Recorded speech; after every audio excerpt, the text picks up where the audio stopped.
how's it going? Thanks so much for tuning in. For today's video, I'm beyond excited to present an up-close and personal, in-depth look at the McLaren P1. This will be an in-depth review where we'll start it up, go over the performance data and the hybrid electric powertrain. Of course, we'll get plenty of exhaust shots and show you many of the unique aspects throughout the interior as well as exterior.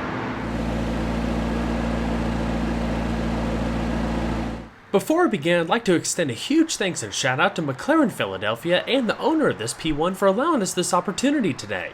For more information about the dealership, including contact info and current inventory, please feel free to check out their website provided in the description box below. So without further ado, let's go ahead and hop on in, start it up, and let it run.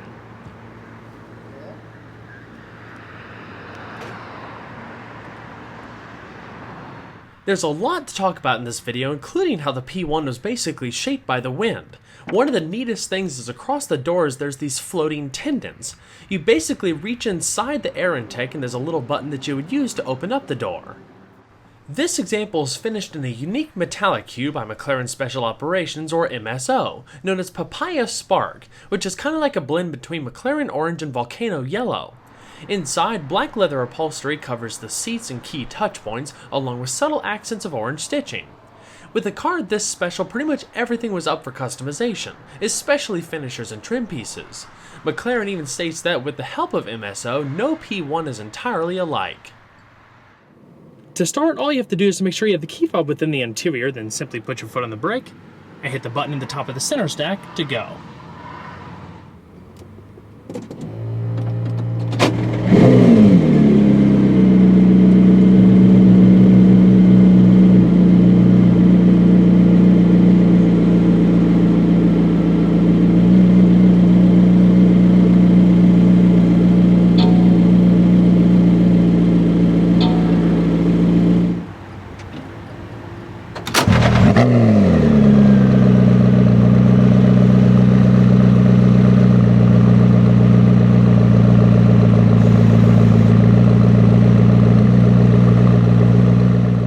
The P1, like other McLarens, uses an electro-hydraulic rack and pinion power steering system to deliver a more natural feel over a fully electric setup. With updated geometry and fine-tuning, the steering ratio is around 12.2 to 1, and at 2.2 turns to lock, it's a lot quicker than anything else in McLaren's lineup. The turning circle is measured at 39 feet. The unique 3-spoke flat-bottom steering wheel is finished in a combination of Alcantara and carbon fiber. Leather wrapping was also available. Just like in a Formula 1 car, DRS and IPAS buttons are mounted at the steering wheel. They stand for Drag Reduction System and Instant Power Assist System. I'll discuss what all of that means during the performance section of the video. The electro-hydraulic pump also operates a vehicle lift system, which can increase ride height front and rear by 1.2 inches at speeds up to 37 miles per hour. This is all controlled by a stalk at the bottom left of the steering column, the same one that controls the driver information system. The P1 delivers its power to the rear wheels through an upgraded version of McLaren's 7-speed dual-clutch transmission. It features additional cooling measures, including 2 air blast clutch coolers to manage temperatures with the more powerful hybrid electric powertrain.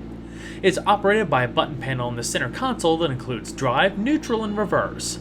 There's no conventional parking gear to select when stopped, just an electronic parking brake.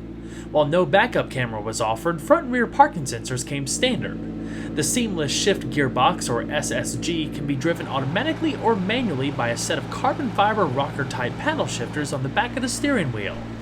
They allow for semi-automatic or full manual shifting depending on which drive mode you're in. Upshifting can be done by pulling back on the right paddle or pushing the left paddle forward, vice versa for downshifts. Each pull is accompanied by a satisfying clink, while gears can actually be pre-selected by squeezing a paddle to let the car know you're about to make a gear change. Rather than having a limited slip differential out back, the P1 uses an open differential with a brake-based torque vectoring system that McLaren calls brake steer. Like the name suggests, it applies the inside rear brake to assist in cornering to reduce understeer and help the car rotate through tight corners, launching you out of the apex. McLaren states that with having the electric motor on board, the P1's upshifts are quickened thanks to the electric motor itself, which produces negative torque against the engine. This allows engine revs to drop quicker to the necessary RPM when the next upshift is called upon.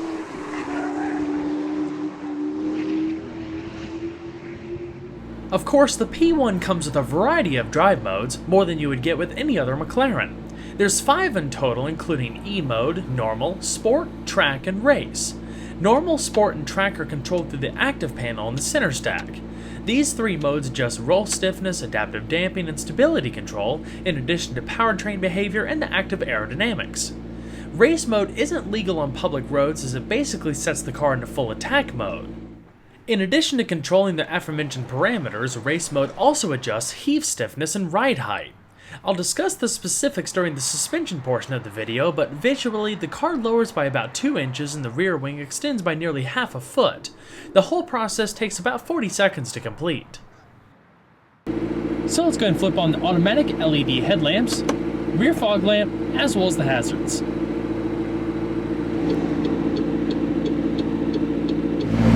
Of course, both windows are fully automatic, so let's go ahead and hop out and check out the exterior, shall we?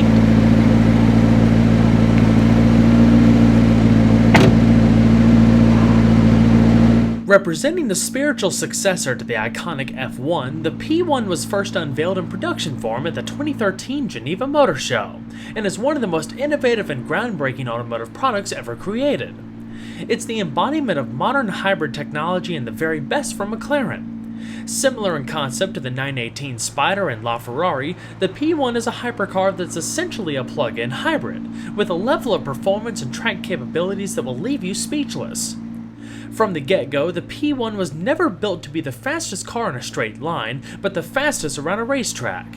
Sure, it can hit 200 miles an hour with ease and accelerate to 60 miles an hour in well under 3 seconds, but where McLaren really made this car stand out is how all of that power gets transmitted to the road from a dynamic standpoint. Limited to just 375 units, it's rarer than both the 918 Spider and LaFerrari. It came at a price of $1.15 million, but surprisingly, thanks to its hybrid driveline, it did not come with a gas guzzler tax, despite having over 900 total horsepower.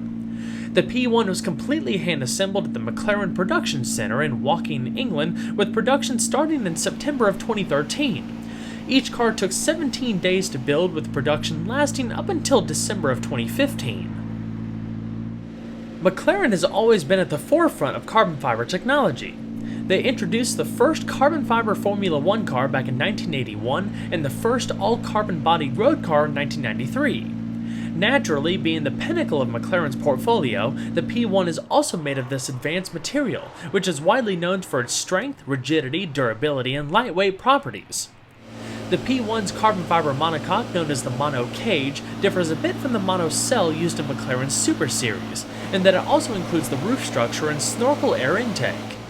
This one-piece structure is bespoke to each P1, incorporating Kevlar and high-strength fibers that are said to be more than 5 times the strength of even the best grade of titanium. On top of that, the mono cage also houses the power electronics and the 211-pound battery pack.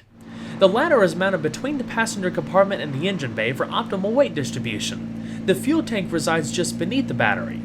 Of course, it meets full FIA loads and world crash requirements. With the added structural components, the monocage weighs just a bit more than the monocell, but at just 198 pounds is still one of the lightest structures of its kind. The P1 is an absolutely stunning piece of automotive engineering with some of the most intricate bodywork I've ever seen.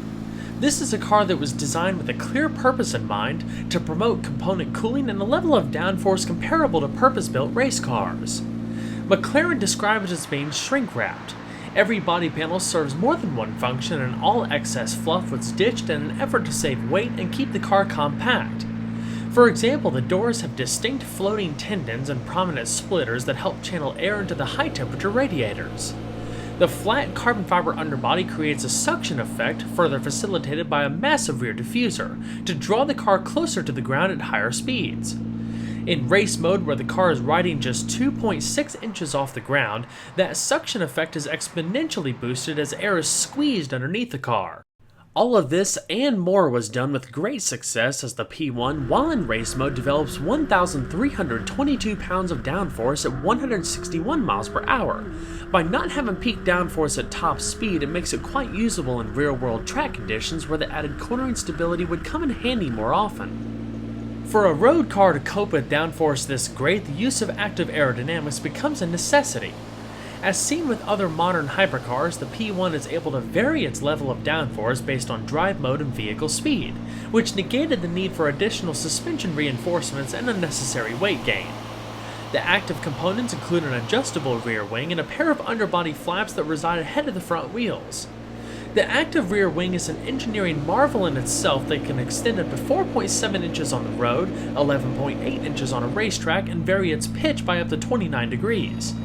It works like an inverted airplane wing, and while it does provide an air brake effect like the other Super Series cars, it's able to provide significantly more downforce over the rear of the car to ensure the brakes are working up to their proper potential.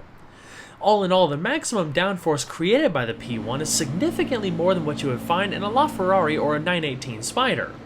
All things considered, it's surprising to know that the overall drag coefficient is just 0.34, which allows it to still slip through the wind with finesse and easily achieve speeds in excess of 200 miles per hour. The P1's highly technical design allows air to flow over, under, around, and through the car. After all, with 13 heat exchangers on board, air has to be managed carefully and effectively. What impresses me the most is not just how functional the car is, but how it does what it's able to do while remaining incredibly beautiful. The precision of the carbon fiber panels, including the fit and finish, is world class. The flowing lines, raised wheel arches, and attention to detail will make your jaw drop. McLaren wanted this car to be the ultimate blend of road and track abilities. The bodywork alone speaks this in volumes. For starters, the frontal area is much smaller than a 12C. It's low, wide, and partly designed to direct airflow to 3 different radiators. The 2 large bonnet vents direct hot air expelled from the front center-mounted radiator. That hot air doesn't go directly over the roof like in some cars, in order to ensure a clean trail of cool air is able to feed the roof-mounted engine intake snorkel. That hot air is also pretty well controlled as it travels across the windshield and around the greenhouse without disturbing the side-mounted radiators. A dramatic teardrop-shaped roofline optimizes airflow to the rear wing and additional air intakes. There's hidden ducting to cool the front and rear brakes, along with air outlets to smooth the flow of air around the front wheels. The P1 was actually the first McLaren to adopt new LED headlamps that echo the McLaren speed mark. In the rear, it also boasts the thinnest LED tail lamps I've ever seen, designed to maximize the surface area for hot air to escape out of the back. You'll also notice the entire rear end of the P1 is open to assist in the flow of air through the car. Of course, this only scratches the surface of all of the clever aero engineering instilled into the P1. The P1 was only offered with 10-spoke ultra-lightweight aluminum wheels. The only option was whether you wanted them in a silver or a stealth finish. McLaren says the wheels are the first of their kind for a production car, forged from a new high-strength aluminum alloy.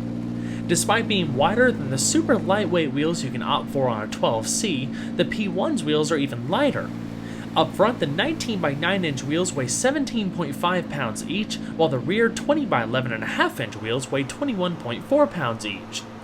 The tires are bespoke Pirelli P0 courses that have unique construction to suit the exact needs of the P1, both in strength and cornering ability.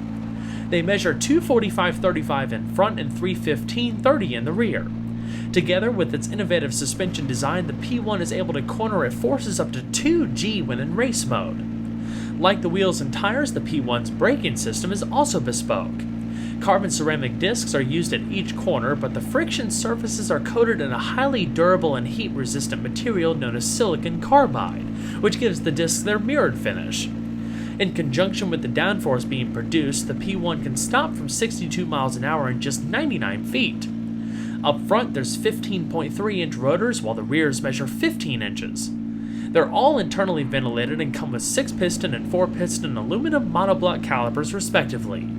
Another interesting fact is that the P1 doesn't offer any brake energy regeneration system. Instead, the electric motor is able to capture excess energy from the combustion engine when the throttle is lifted. That directly goes to the battery and works even more effectively in higher gears.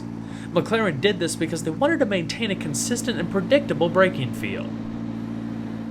The P1 uses an evolution of the 12C's hydropneumatic proactive suspension system known as Race Active Chassis Control, or RCC, which offers a greater range of adaptability by managing roll and heave control independently and having the ability to vary ride height. Each wheel is controlled by its own hydraulic actuator, or damper if you will, along with independent unequal length control arms. It still retains the interlinked hydraulic circuits at the front and rear, but where the 12C had 2 chambers per actuator, the P1's actuators have 4 chambers and 2 additional nitrogen-filled carbon fiber accumulators. In other words, the P1 uses 8 accumulators instead of 4, which are basically reservoirs. The actuators in the P1 independently control roll and heave, whereas the 12C only controlled roll. Suspension heave is basically the up and down motion of each axle, which is controlled by coil springs in the 12C. With the speeds, downforce, and performance the P1 is capable of, RCC allows for sharper handling, a smoother ride, and greater high-speed stability. Small springs are still used, but McLaren says they primarily maintain the car's static ride height. Like the 12C, RCC does without conventional roll bars, which lessen weight and improve low-speed ride quality. Of course, the damping force is adaptive to firm or soften the ride as needed based on which drive mode you have the car set to. McLaren designed the suspension system to be self-leveling in normal mode, compensating for passengers and fuel to a tolerance of about 0.2 inches. When race mode is selected, the actuators lower the car by 2 inches and stiffen the damping force by 300%. Also, lateral stiffness firms up by 350%, heave and pitch stiffness increases by 140%, and the rear wing extends to its maximum height of 11.8 inches. Stability control can also be deactivated in either track or race mode. Overall length is 180.6 inches with a width excluding the mirrors of 76.6 inches and a height of 46.8 inches. It rides on a 105.1 inch wheelbase and has a curb weight of around 3,300 pounds. The P1's hybrid powertrain forms a symbiotic relationship between a revised version of McLaren's 3.8-liter twin-turbo V8 and a single electric motor to create an even more well-rounded performer with impressive overall efficiency and power delivery. In the P1's case, the electric boost helps fill gaps in the torque curve for sharper throttle response comparable to a naturally aspirated engine, regardless of the speed of travel. Known as the M838T-Q, the engine is an evolution of the M838T introduced in the 12C. It shares the same bore centers and cylinder dimensions, but about 90% of the engine is new. It features a new block that's not only stiffer, but allows for the 57-pound electric motor to be affixed directly to the left side of the block. The electric motor was designed in-house by McLaren's electronics division. The pistons, cylinder heads, and fuel delivery system are also new. Having the electric power on board allowed for the addition of larger turbochargers for higher top-end performance without the worry of additional lag. Thanks to 2.4 bar or 34.8 psi of boost, the engine itself develops 727 horsepower at 7,300 rpm and 531 pound-feet of torque at 4,000 rpm. The electric motor contributes 176 horsepower and 192 pound-feet of torque.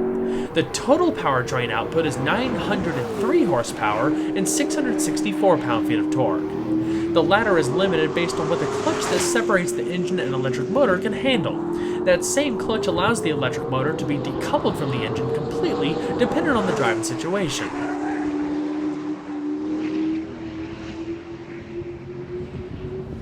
With full performance on tap, the P1 is able to accelerate to 62 miles an hour in just 2.8 seconds, 124 miles per hour in 6.8 seconds, and 186 miles per hour in 16.5 seconds, making it one of the quickest cars in the world. That 186 miles per hour sprint is about 5 seconds quicker than what the F1 could deliver with its BMW-sourced V12. McLaren claims a standing quarter-mile time of 9.8 seconds at 152 miles per hour with a limited top speed of 217 miles per hour. Along with the larger turbos, updated plumbing optimizes cooling and durability under higher loads. The block and heads are cast from aluminum, while the valve train consists of dual overhead cams, 4 valves per cylinder, variable intake and exhaust valve timing, and sequential multi-port fuel injection. The compression ratio is set at 8.1 to 1 and maximum engine speed peaks around 8,300 rpm. Oil is delivered via dry sump lubrication, while a flat plane crankshaft helps lower the center of gravity and maintain compact dimensions. Gases are expunged by a lightweight Inconel exhaust system. The angle of the exhaust exit actually creates an area of low pressure underneath the rear wing for added downforce. The lithium-ion battery pack delivers its power rapidly, prioritizing high performance over energy storage. The EPA rates the P1 at an equivalent of 18 miles per gallon combined with the use of gas and electric power. Premium unleaded fuel is required and is held within a 16.9 gallon tank. The rear clamshell is actually fixed and is only removable during service. The only real access points you have are two flaps located just behind the roof, which give you access to the fuel filler, oil, charge port, and coolant. When using the plug-in charger, McLaren says the battery can be fully charged in as little as 2 hours. There's also a fast pit lane charging function that can complete the task in just 10 minutes, ideal for track days.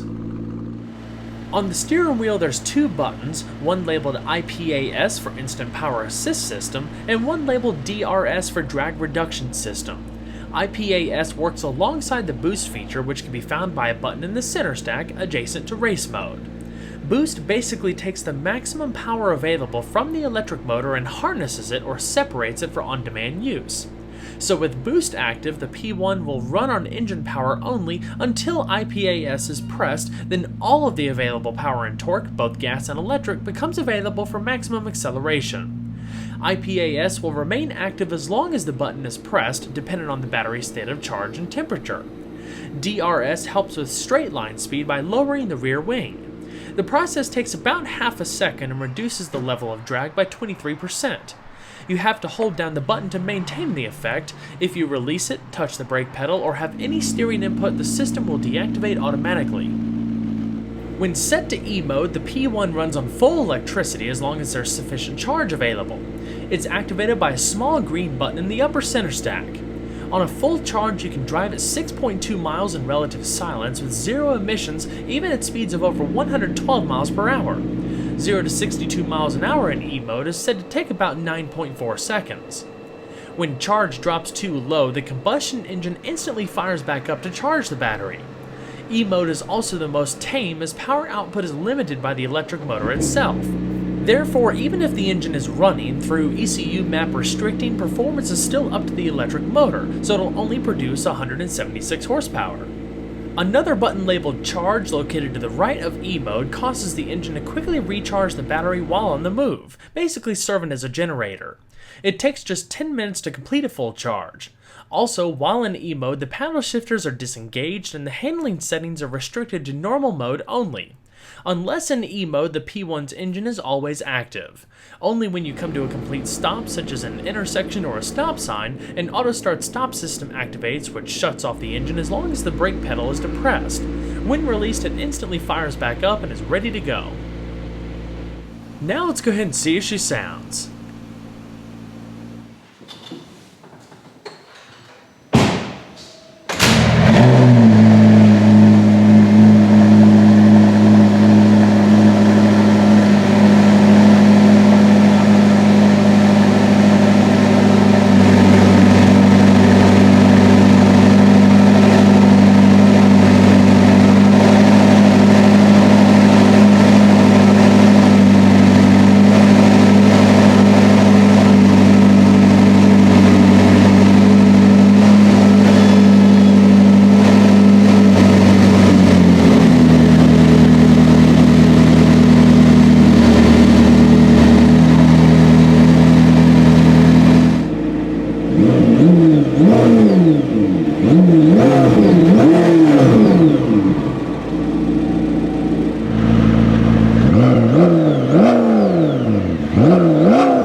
first open up the dihedral doors and slide into those carbon fiber racing seats, you'll immediately think you just hopped into some kind of fighter jet.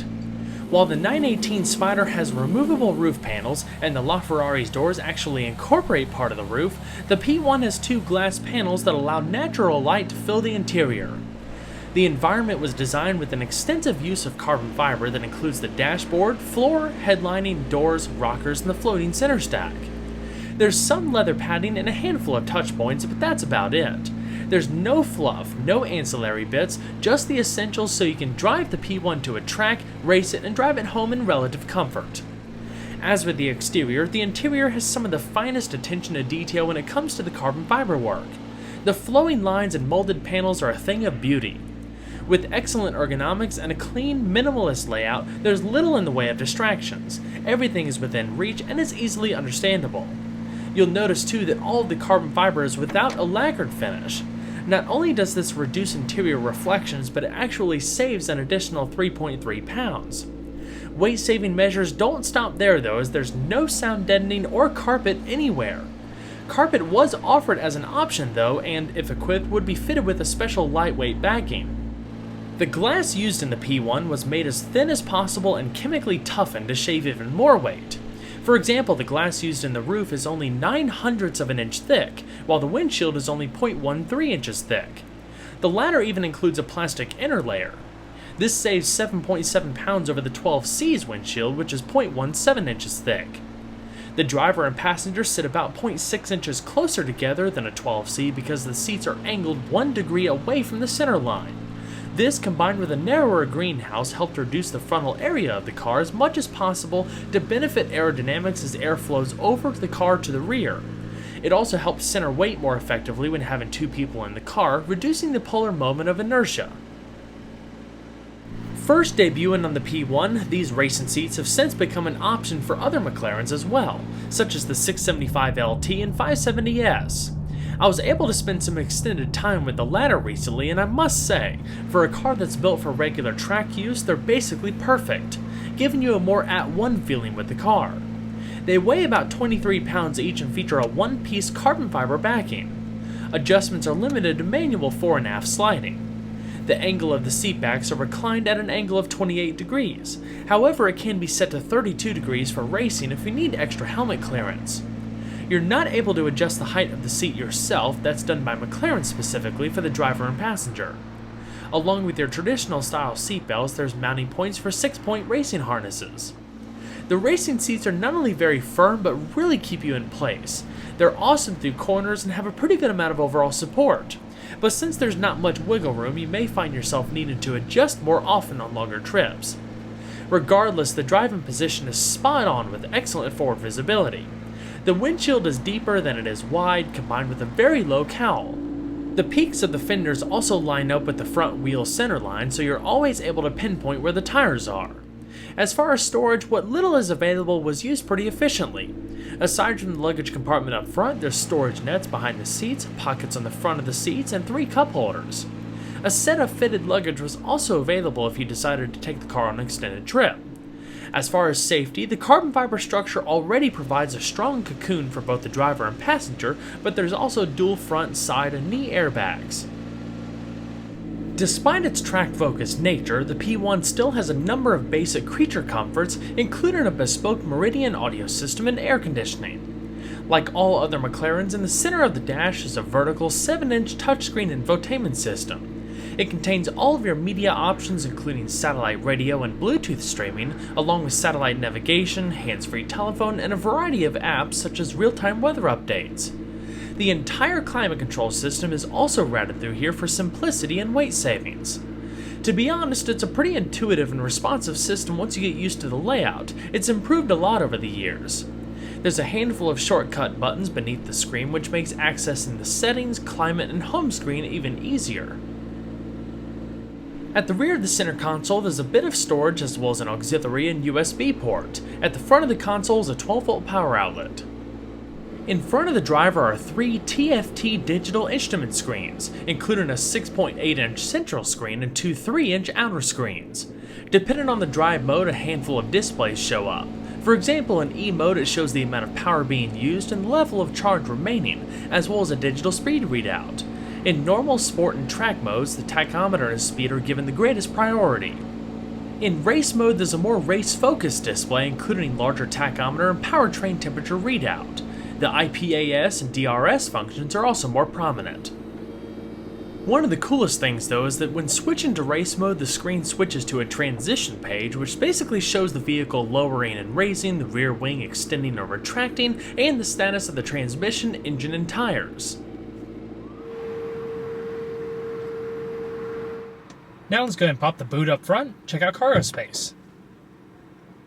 No car in this class is going to have an exceptional amount of cargo space, but the P1 is surprising with its 4.2 cubic feet worth up front.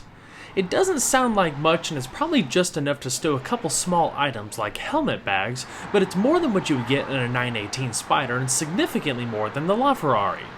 You also have easy access to reservoirs for the brake fluid, power steering fluid, and windshield washer fluid. A fire extinguisher is built into the cargo hold.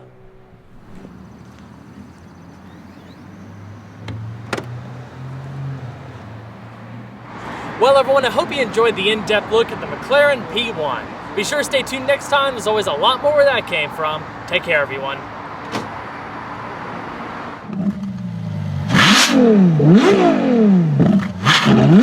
It's such an exciting time in automotive history. All of the innovation and advancements in both design